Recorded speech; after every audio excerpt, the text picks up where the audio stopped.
fellow diamond painting addicts, and welcome back to Diamond Painting Anonymous. I'm Daphne, and I'm here today for this week's WIP and Chat. If you're new here, welcome.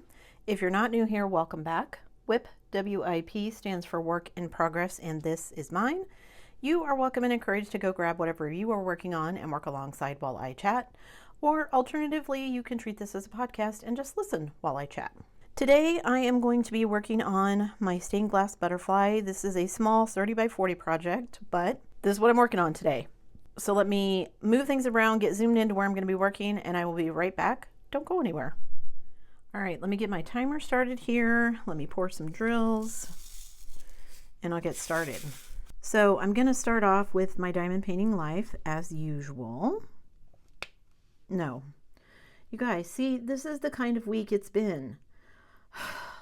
I don't start with my diamond painting life. I start with my regular life. Oh my goodness. Just, yeah, this is my brain on technology. Okay. So what's been going on in my regular life? I mean, in some ways, not a lot. In other ways, a lot. Let's see. Hubby is on his second, almost third week of working. I don't think either one of us are used to him being gone all the time yet. Not that I want to get used to it, but I think this is just how things are going to be for a little bit. There isn't really any work locally as yet. All of the companies that are remaining here have all laid off people, and there are 0 jobs on the books. So we're actually counting ourselves lucky that he has a job, because many of the people that he used to work with do not yet. And some of them are starting to panic. I can't imagine what that's like, having small children. And, you know, we're in a much luckier position because we don't have a ton of bills. I mean, we only have my son at home with us. We have a car payment and our house payment, and that's pretty much it. We don't have credit card payments. We don't own a bunch of vehicles that we have to pay off. We don't have an RV that we're trying to pay for, or a boat, or anything like that. And, you know, when times are good and the money's coming in, it's really easy to talk yourself into buying all of those things. And then when things are not so great, it's not so fun. Anyway, all that just to say that I'm not used to it yet. I don't think he is either. I don't really want to get used to it. I mean, I'm hoping we don't have to do this for too long, but you never know. Not so great in that way. I've been having issues with my knees, although for the last couple of days they've been feeling better.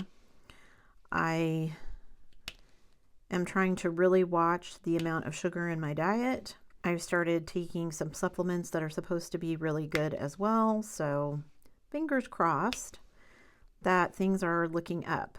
However, we didn't really walk this week either because my son was sick, and then I didn't want to do our usual walk on Friday because that's my husband's first day back home. And so my son has actually petitioned for a change. He's like, Mom, instead of walking Monday, Wednesday, Friday, let's go Monday, Wednesday, Thursday, because he doesn't want to have to get up early on Friday. Now, gotta love him. He couched this in terms of, Mom, that's hubby's first day home, and that way you guys don't have to get out of bed early. You can sleep in if you want to. And I'm like, yeah, you're doing this all for me. It didn't have anything to do with the fact that he sometimes stays up late on Thursdays, and this way he doesn't have to get up on Friday. But whatever, it works. So, and he's feeling much better. Thank you to everybody for all your well wishes. He had some kind of 24-hour bug or something. He was fine the next day. So don't really know what it was, but he's fine and nobody else has gotten sick, so it's all good. Basically, the rest of my week has been taken up with technology issues. So my daughter and I are trying to launch this. It's going to end up being, I think, more like a stationary business than just diamond painting stuff. I mean, I'm going to have diamond painting stuff, but she's looking at it. This is very much going to be a joint venture for us. And she's looking at it with an eye to stationery and planners and stickers for that kind of thing and everything. But to start, we'll definitely have diamond painting stuff. We're going to be doing cover papers, and I'm still trying to work out the logistics of if I want to offer my storage system for sale. I've got to do some testing with that this week. But we've been busily printing and cutting and figuring out, what works and what doesn't. I have a printer that we bought specifically because it was supposed to be good for stickers. I have an EcoTank printer. I think I told you guys in an earlier one, we were having a bunch of issues with the printer and not printing correct colors and things like that. I did a bunch of diagnostics. I ran a bunch of diagnostics on the printer. I went to the forums, did everything they said. And basically at the end of it, their advice was, if it's still not working properly, you need a brand new printer. Well, I didn't like that answer. So I waited till hubby came home and had him have a crack at it. We have an old printer that we were actually trying to sell. It uses so much ink, it's ridiculous. I mean, it's one of those printers that if you don't use the name brand cartridges, it has like a chip in it or something, and you can brick your printer. But the name brand cartridges are so dang expensive. I mean, we're talking $70+ for a set of cartridges, and they don't last. I mean, we printed maybe 10 pages of color stuff, and it's already almost half gone. So I told my husband, I'm not going back to this printer. But when we were doing test prints with that particular printer, it was having the exact same issues. So it's not the printer, which is good to know. What we finally figured out was that it's problematic. What we see on our screen is not printing. I mean, there's whole issues with calibrations of your digital screens and all that kind of stuff. But essentially, basically what it boils down to is that my daughter, who's drawing all of the art, created it in an RGB profile, and my printer is CMYK, and they do not play nicely together. We've gone through and tried to switch them over to CMYK in the drawing program that she's using, and we've managed to move the images, but it affects the way the colors look, and so we're not able to get it the way we want it. And it may be that we just have to abandon that particular color. I'm okay with that, but it's just been kind of one frustration after another. So literally back to the drawing board. I mean, not all the way. Basically, we just need to move. There's no way to change the color profile within the document that she created. So it's a matter of like copy pasting it from her RGB into the CMYK so that it will be more true to what we see on our screen and what's printing. So that part of it, we've got it figured out. And it only affects, like I said, certain colors. So it's just a few designs I think that we're going to need to rework. It's just taking a lot more time than I wanted it to. My oldest came over every day this week, and I would print and set stuff up in the cutting software, and she was cutting and collating and doing all that kind of stuff. So it was really fun to get to spend kind of that extra time with her, because we haven't really done that since she moved. So that part of it was nice. But after dealing with all of it and running all of the diagnostics, I was almost out of ink. Canon, who is the printer, that brand that I'm using, can't find anybody who has Canon ink. So I ended up buying some kind of off-brand, but supposed to work with my printer ink. That was an adventure as well. So it arrived yesterday, and hubby and I are like, okay, well, let's get it set up and get the ink filled up, because one of the diagnostics tests is an ink flush. And I swear to goodness, it used over half of the ink in all of the tanks to do this ink flush. Also, where does the ink go after it flushes it? I don't understand. Is there like an inner tank somewhere? And after you do that a couple of times, is that tank full? And then what? I got to get a new printer? Is there a way to empty the ink out of the ink tanks after an ink flush? Because you can't remove ink from the tanks that you fill. So I think the other tanks are internal, where it holds like used ink or whatever that it flushed. But I don't know. Anyway, more things for me to Google and find out. But we get this new ink, we open it, and we cannot get it to go into the tanks. It's not going in. And we're like, what are we doing wrong? So the way the initial bottles that came with the printer worked, you just unscrewed the lid and tipped it upside down, and there's like a nozzle, like a needle kind of, that sticks up, and it fits into a hole in the bottle so that the ink can run into the tank. Well, after some Googling, because no instructions were included with these ink bottles, there is a foil seal on the inside, which doesn't exist on the original manufactured ones that came with it. So we didn't even realize that. So feeling very stupid, we cut away the foil seal and we still can't get it to work. The ink is not going into the tank, and we're like, what are we doing wrong? So my husband opens it again to where the foil seal is to see, like, is a piece of it in the way or something? Did it move? Because we didn't, it's like one of those foil seals that has a plastic liner on the other side. So once you get through the foil, then you also have to get through the plastic liner. And they always separate when you're trying to pull it off. So after dealing with all that, he's holding the top of the bottle in his hand while he's looking at the foil seal. And I look over and we realize there is another paper seal in the top of the lid that you have to remove. So after all of that and us feeling like complete idiots, even though none of this was in the instructions anywhere, I mean, I found some instructions online because none were included, but even the online instructions didn't mention anything about the paper seal. So finally, get the ink in the tank and we're printing it off, and it doesn't work the same. It prints fine on just regular copy paper, but I'm getting this weird modeling.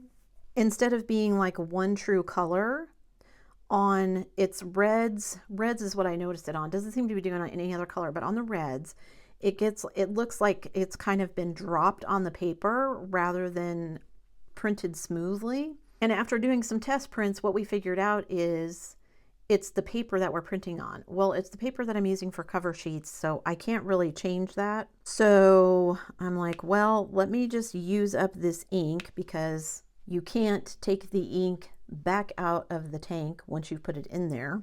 So now I just have to use up this ink, and I'm like, well, from now on, I want to buy from Canon. I want it to be Canon branded ink because I wasn't having this issue with the original ink that came with the printer. So yeah, it's just been a week of, I guess, Murphy's Law for printing. However, we did finally run out of paper. So I've got to wait until we get some more paper in to continue doing what we were printing. In the meantime, we've got other projects we can print and that kind of thing. But I think some of it for me is now that we're actually actively working on a bunch of this stuff, I just want it to happen sooner rather than later. And all the delays are kind of frustrating, which, I mean, that's just how it goes. Nothing ever goes perfectly. It's just, yeah, frustrating. And I think it's just been extra frustrating because I'm starting to mentally check out because I am ready to go. I'm ready to move. One of the things that happened this week was that because my daughter was over all week and we were kind of together in one room working on things, we had time to kind of sit and talk. Just had some really good conversations, you know, me telling her that I didn't want her to feel like we were leaving her behind when we moved, that, you know, if we could have taken her, we would have. But she has zero interest in going with us. She's making plans with friends and some other places. She's got some ideas. She's not planning on staying here in Kansas either, but she's got other ideas on where she wants to go. She just said, Mom, I'm doing what I want and I don't want to go there. This is what I want to do.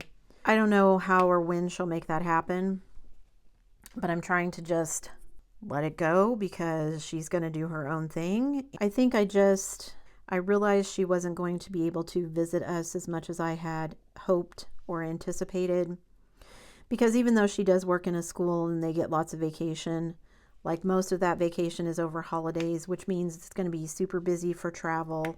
And with her having an apartment, she wants to get a pet. When all of that is going on, she's not going to be able to just come and stay with us for months at a time, even during the summer when she's not working, because even if she's not working, somebody's got to be watching her apartment and all that kind of thing. And so it just isn't going to be what I thought it was. And I just need to let go of that. As long as she's happy, that's really what matters. So she's got her plans, I've got mine, and we'll just have to make it work between us. So I definitely want to wait until my youngest finishes his semester because we're just a couple of months from that. But I told my husband, now that I've kind of talked about what was going on with my oldest and things like that, and I've talked with her about it, and I kind of feel like I'm in a good place with that because we're not enjoying hubby's work situation. I said, I really, he's just a few years from me being able to retire officially anyway. I said, I really think you need to look into, basically, he could collect his pension or start collecting his pension. It's not really, they don't really call it a pension. I think it's a benefit fund, but essentially they put money into it for him every month, whatever. Anyway, he can collect it. It gets paid out in a lump sum. It's not like a 401k where you only get so much per month or whatever. Once he cashes it out, then there's like a waiting period, and then he can go back to work if he wants to, sporadically. And we've also talked about, after learning all the stuff about the housing market and everything and how loans work up there, we've talked about just renting someplace for a year to let us kind of get ourselves acclimated, my son and I, to living up there and how things work.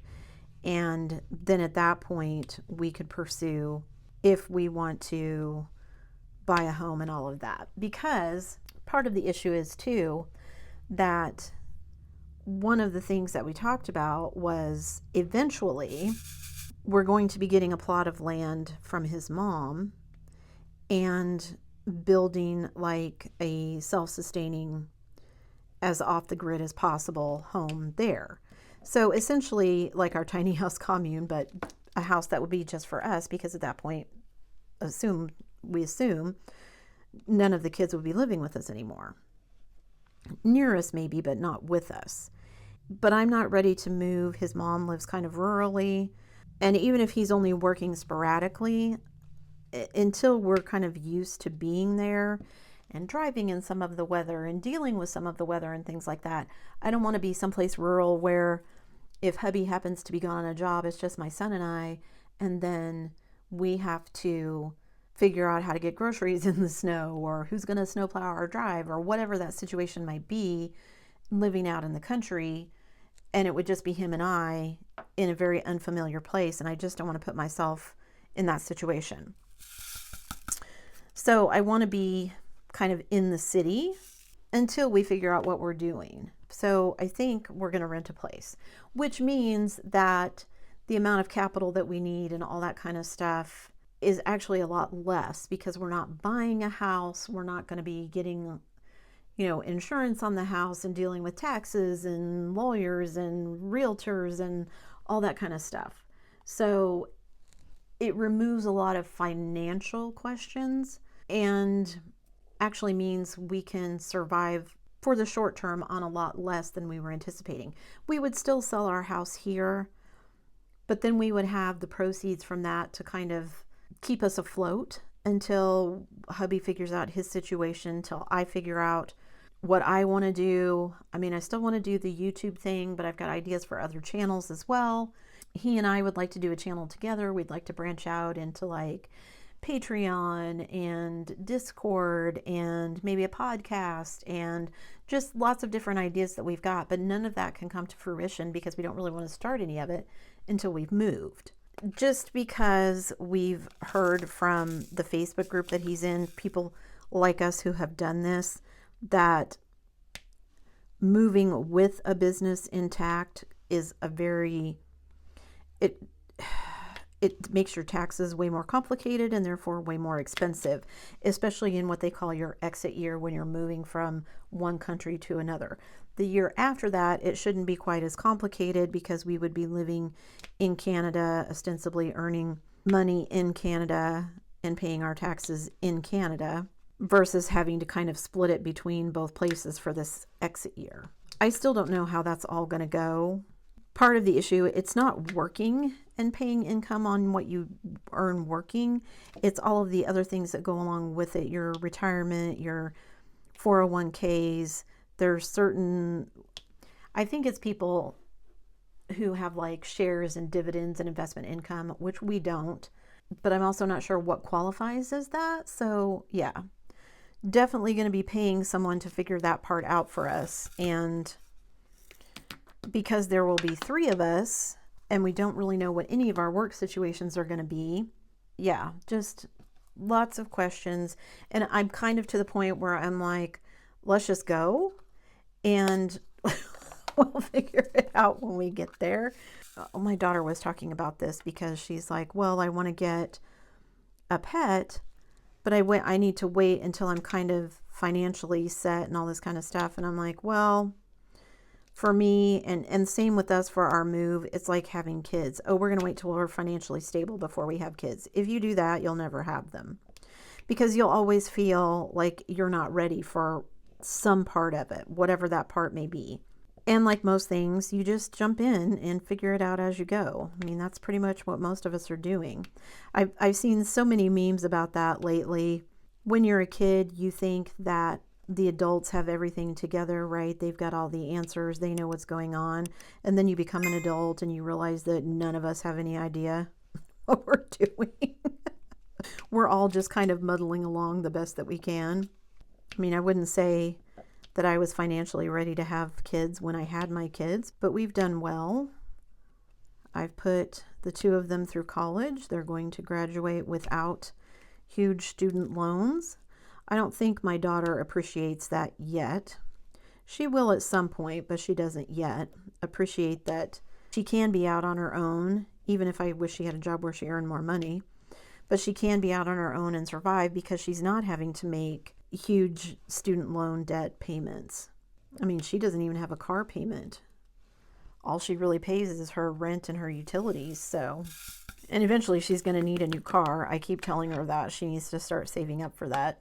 Don't know when that's going to happen now because some of that money got spent paying for the surgery, but it is all paid off now. So that's good. And I told her I'm glad that I was here when it happened. I mean, I'm sure she would have been fine. My siblings would have still been here and they would have stepped up if I hadn't been here. But I felt better being here and being able to kind of take care of her when she needed it. And I'm sure she could have got through it on her own, but now she's been through it once. That always makes it easier when you've been through something. Not that surgery ever becomes old hat, but at least she's kind of had a medical issue now and had to deal with the insurance and the bills and that kind of thing. So she knows what to expect next time, as much as you can anyway. Crossing my fingers that she doesn't need any surgery anytime soon. Okay, gotta say, I started working on this project because, well, before I get into that, let me go back and look at my notes. Is there anything else I need to tell you about my regular life before I move into my diamond painting life? I don't think so. I think I've talked about everything. So, okay. So I can officially move into my diamond painting update. How long have I been talking? Okay. So, diamond painting update. Why am I working on this smaller project? Well, because I need to actually finish something. That's the short answer. Because this week, in addition to, I did actually get a lot of diamond painting done this week, even though I spent most of the day, every day, working with my daughter on printing and cutting and assembling and that kind of stuff. Some of it was like product trials and seeing, does this work and does that work, and making decisions about other things. But after doing all of that, she would go home and then I would spend the evenings, afternoon and evenings, diamond painting. So I did get quite a bit done. I'm almost caught up on the J wall to where I should have been at the end of January. So I'm going to call that a win. So I'm going to spend some time this coming week working on it some more and seeing if I can get caught up to where I should have been in February. And we'll see if by the time the end of March rolls around, if I have gotten to where I should have been on the J wall. But the thing with that is, one, I know I'm not going to finish it anytime soon, which means those hours are not going to get counted until April or May when the project is finished. The other project that I was working on was my bubble fairies, and I have kind of ignored it in favor of working on the J wall just because I was so behind on that one. There's a lot more multi-placing, obviously, in the bubble fairies, So it's going quicker, but I'm still only about halfway done with it. And I need to, because I was focusing on the J wall, so I need to spend some time working on that one as well, which is fine. But I've also approached that point in my brain where my brain is like, you haven't finished anything, you need to do something you can finish. And so this kit ended up being kind of twofold.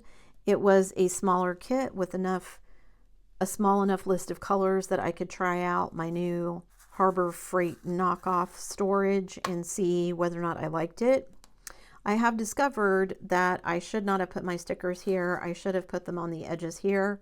Yes, it does keep me from seeing the drills, but I basically just ended up pulling all of the colors out and setting the containers around me with the colors, the stickers up, so I could see the symbols on the stickers. Whereas if I'd put them someplace else, I could have left them in the container and then just pulled them out as I need them like I usually do. So that was my mistake. But so far, I'm actually liking them. They hold a lot of drills. Now I've only got, I think, 30 containers. So I had to do a kit that had under 30 colors, which was why I picked this one. But also, it's only a 30 by 40. This one has been hanging around in my stash for a while. I know I've done at least a couple of stash videos with it, if not more. Even though it's a square, because it's so small, it will be kind of a quick win for me to get it done. And then I will have some hours that I can add into my total for the month. I'm still going to try and get my bubble fairies finished because the J wall is such a big project. It's just very confetti heavy.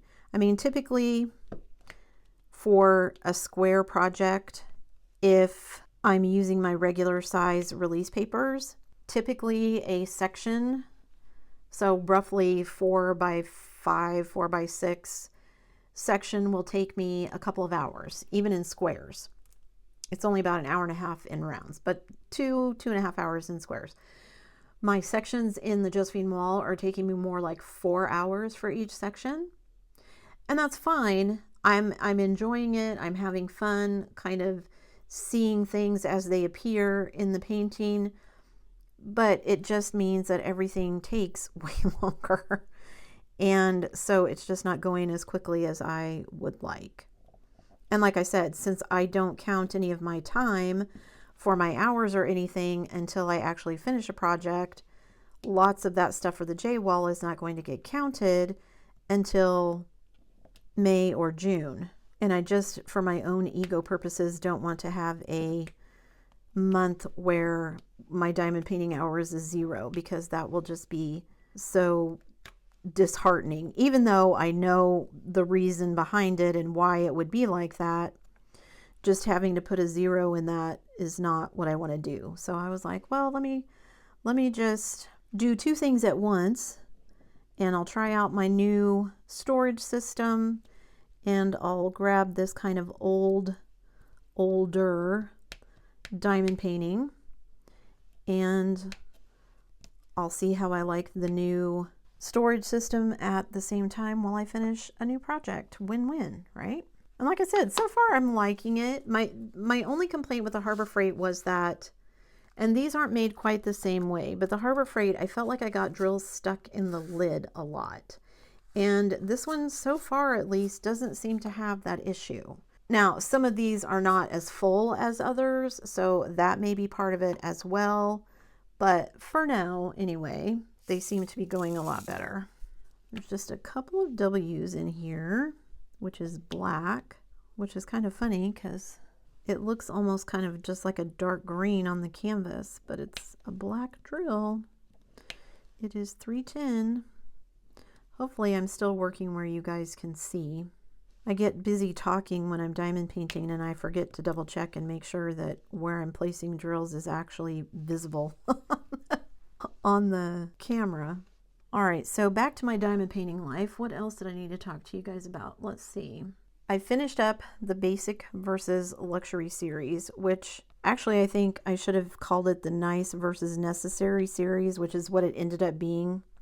My original idea when I came up with the thought for that series, well, and it wasn't even going to be a series, it was originally intended just to be one video. And my thought was to talk about diamond painting accessories and using the very basic and expensive ones like the Boat Plate of Wax Pink pen versus buying some more high-end luxury items. It kind of morphed into this, well, here's all the things you can buy. Are they really necessary? It was really interesting. Like I said, even when I first started writing the script for it and kind of making a plan for what I was going to include, I really thought I could get through all of it in one video. And then I did the first video and just pens, tips, putty, and trays took so long. That video was over an hour, I think, or right at an hour. And I thought, what have I gotten myself into? Okay, well, I'll just do a part 2. And then same thing, as I started writing the script and making notes and putting it all together, it was like, I think I'm going to end up with a part 3. So part 3 came out yesterday. If you're interested in it, go check it out. Make sure you hit that subscribe button. I do have ideas for other videos that I hope people find helpful. But yeah, I'm really happy with how the videos turned out. I'm happy with the response from everyone. It's amazing how many tools you can accumulate for a hobby that you enjoy. And I mean, I that's true of any hobby. I don't want to make it sound like that's only diamond painting. That's very true of any hobby. But I enjoyed it, and so I hope you guys did too. So that series came out. I've got ideas for other ones, and we'll see how you guys like the other videos that I have ideas for. So yeah, hit that subscribe button so you can see what other kind of things I come up with. I don't think any of my other ones are going to turn into series, but you never know. Like, I didn't intend for that one to be a series, so who knows? Ooh, I got to be careful. They got O's right next to G's. That's not my favorite thing, but whenever I get something like that, I'll just make an outline with my drills and be like, okay, so don't fill that one in because that's actually an O. That's a G. That's a G, but that's an O. All of these are G's, but that's an O. And then these 3 down here are O's, but all the rest of these are G's. Just so I don't accidentally fill in one that I shouldn't. And maybe you wouldn't even be able to tell because the O is probably a super close color, but oh, and the drag racers are out again today. Fun. What was I saying?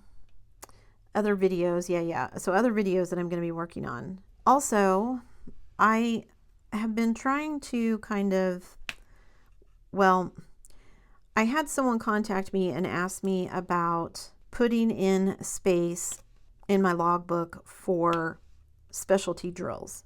I currently have a place in the logbook for the number of colors of regular drills and then the number of ABs that are included. But when I set up the logbook was before it was really kind of the fairy dust drills and the glow in the dark drills and whatever else. I mean, there's so many different kinds of drills out there now that are not just special shaped, but with all the special coatings and everything. I don't mind adding it in, and I ran a poll, a community poll, and most of you thought that was a good idea, but I only have so much space on a page. And so my thought was, well, where can I free up some space? And I have like 6 lines for notes down at the bottom of the page. And I thought, well, maybe I could take a couple of lines off and there'd only be 3 lines or something.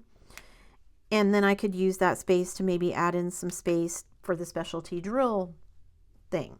But when I ran a second poll, overwhelmingly people were kind of like, no, I use all that space. Please don't take any of it away. So then in looking at the page, I was like, well, what else can I get rid of? So like, is there a section or a piece on there that you guys don't really use? Like personally myself, I very rarely fill in the order number, shipping dates, that kind of thing. I really don't use any of that stuff. And I do use the note section, but I rarely need 6 lines. But I also don't use the rating system down at the bottom where I put the little stars. I mean, I'd seen so many pages like that, so that's why I included it. But does anybody use that? Because if no one uses it, I could free up that space. Or like at the bottom where it says kept, gifted, given away, whatever. If that's a section that nobody's using, I was going to run a poll, but then it was like, well, I'd just be asking you for answers. And so I thought maybe it'd be easier to do it this way. So leave me comments down below. What do you use? What don't you use that I could get rid of so that I could make room so that I could put specialty drills in? And also for specialty drills, do you guys just want like a line that says specialty drills and you can fill in whether it's ABs or crystals or fairy dust or glow in the dark or whatever it is? Because I just feel like that's kind of a never-ending rabbit hole. I don't know if I want to put every single option down there when you're not going to have every single option in every kit. You know, you might have an AB and a fairy dust, or an AB and a crystal, or a fairy dust and a glow in the dark, but you're not going to have like 6 different kinds.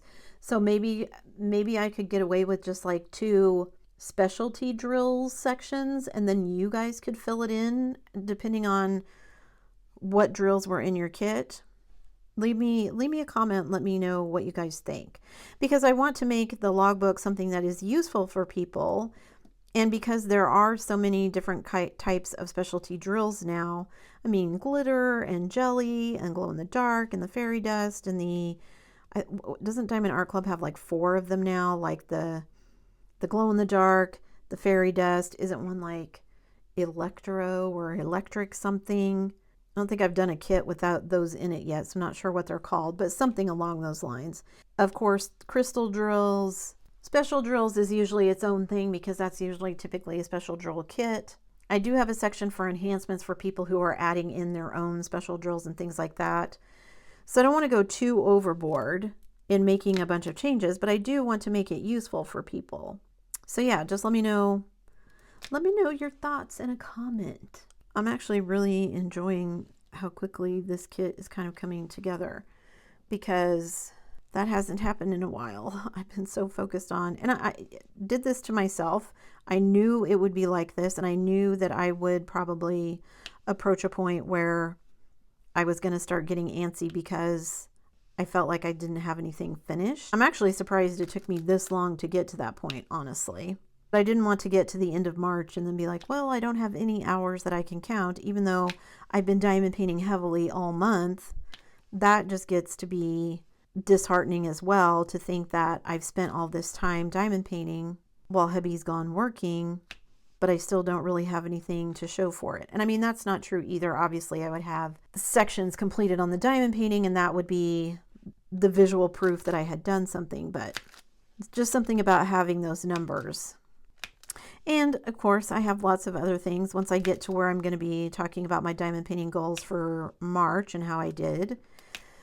Don't know how I'm going to be on the budget this year or this month. So I had an idea for a video, which you guys will hopefully see sometime this week. But it's kind of a mystery type thing. So I ended up getting 2 kits. I don't want to spill the beans too much, so subscribe, because I'm hoping that video is going to go out on Tuesday. But it was fun. So for that, I ended up buying 2 kits, which I hadn't anticipated. I just kind of got an idea one day. Ooh, it'll be fun. Let's make this video. So we did. It was fun. I was right. I thoroughly enjoyed it. But it was 2 kits that I hadn't anticipated buying. So those went into my budget, which I was already over for the most part. Then I couldn't resist buying 2 more kits from Bella Art. They had their next round of new releases come out at the beginning of the month. And there were a couple that actually I waited long enough that one of them that I wanted to get sold out. And since I'm still waiting on the pre-orders from the new releases in January, I didn't want to pre-order anything else and wait another couple of months. So I just found another kit that was in stock that I ended up buying from them. Oh, you guys, and I just stuck all of those on the wrong symbol. Thank goodness I didn't do very many of these before I realized I put them in the wrong spot. Even when I'm not talking, I always blame it on the fact that I'm talking and my brain is busy doing other things, but even when I'm not talking, I've found myself listening to my shows or something, and then I'm like, oh wait, I just put all those in the wrong place. Erg. So I bought 2 kits from Bella Art, so those are going to go on my budget. So no idea what my budget is going to look like at the end of this, but it's all good. I got 4 more kits to add to my stash, so which I need to go in and update, although I'll probably be doing another stash video coming up soon too to see that. Let me fill the Y's in just to kind of finish this little flower here. Oh, and I guess I should fill these S's in as well, just to finish up this little section. Gosh, you have no idea how accomplished this little section makes me feel. Also, I think because it's a lot of color blocking, even though I'm having to switch colors, after working on the J-wall for so long where it's literally, oh, I need 4 drills of this, now I need 4 drills of that. I mean, anytime that I get a section where I get 3 drills in a row, that's the highlight of multi-placing on my J-wall. At least currently. I'm working on the bottom section, which is a lot of flowers, so admittedly there's going to be a lot of confetti. I'm hoping that once I get into some of the other things in the painting, like when I was working on the piano, there was quite a bit of multi-placing in it. Even if it was only 3 or 4 at a time, it was still way better than 1, 1, 1, 1, 1, 1, 1. See, some of these canvases are weird because it looks like yellow, but this is a brown drill. So why does it look yellow on the canvas? The sticker is the same color, so I guess at least there's that. I think that's where I'm going to call it a day, guys. Let me zoom out so you can see how much I did not get accomplished. But I still have more time to work on it, right? So I've got almost this whole little flower here done. I need to do the R's right there. But yeah, just that little bit of multi-placing. It's like a diamond painting refresher that I got all of that done. And I'll probably work on this one. This one will take me maybe a couple of days, especially I'm looking down here in some of these others. There's quite a bit of multi-placing, and up here in the blue. I'll be working hard on that and getting it done. That's it for me today, guys. Thanks so much for listening to me ramble about all of my tech woes and printer issues and things like that. And thank you to everybody who offered to help. I super appreciate it. We think we figured out the problem. Now I just got to get ink that works for what we want to do, and we should be good to go. That's it for today, guys. Before you leave, don't forget to do all the things. If you like this video, give it a thumbs up. Hit that subscribe button if you haven't already, and hit that bell notification icon so that you can be informed of future uploads. And as always, guys, thanks so much for watching.